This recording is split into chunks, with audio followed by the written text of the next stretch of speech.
લાઇનની ગીતા ડોક્ટર શ્રીમતી શશી તિવારી, સંસ્કૃત વિભાગના અધ્યક્ષ, નિવૃત્ત, આગ્રા કોલેજ, આગ્રાએ ફક્ત 18 વાક્યોમાં ગીતાના તમામ 18 અધ્યાયના સારનો સારાંશ આપ્યો છે, જે વધુ લોકો સુધી પહોંચી શકે એ માટે અંગ્રેજી ભાષાનું ગુજરાતીમાં ભાષાંતર કરી વિડિયો રૂપે મૂકું છું.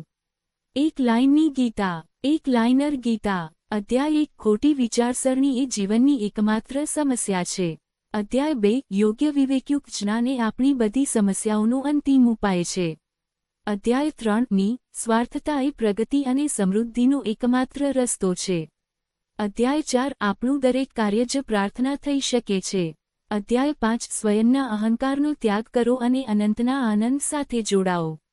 અધ્યાય 6, દરરોજ ઉચ્ચ ચેતના સાથે સંબંધ જોડો યા અનુભવ કરો. અધ્યાય 7, તમે જે શીખો તે જ જીવો. અધ્યાય 8, તમારી જાત પર ક્યારેય ભરોસો કરો નહીં. અધ્યાય 9, તમને મળેલા આશીર્વાદોનું મૂલ્ય સમજો. અધ્યાય 10, સર્વત્ર ચારે બાજુ દિવ્યતા જુઓ. અધ્યાય 11, સત્ય જેવું છે તેવું જ તેને જોવા માટે પૂર્ણ શરણાગતિ સ્વીકારો.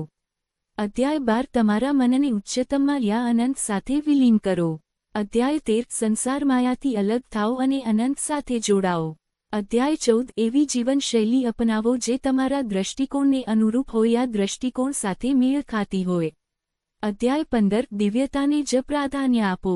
અધ્યાય 16, સારું બનવું એ સ્વયને પુરસ્કૃત કરવા બરાબર છે.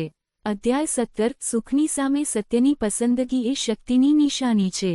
અધ્યાય 18, ચાલો આપણે ભગવાન સાથે જોડાઈ જઈએ. આ દરેક સિદ્ધાંતના હાર્દ પર આત્મનિરીક્ષણ કરો. બંધ થતો કૌંસ.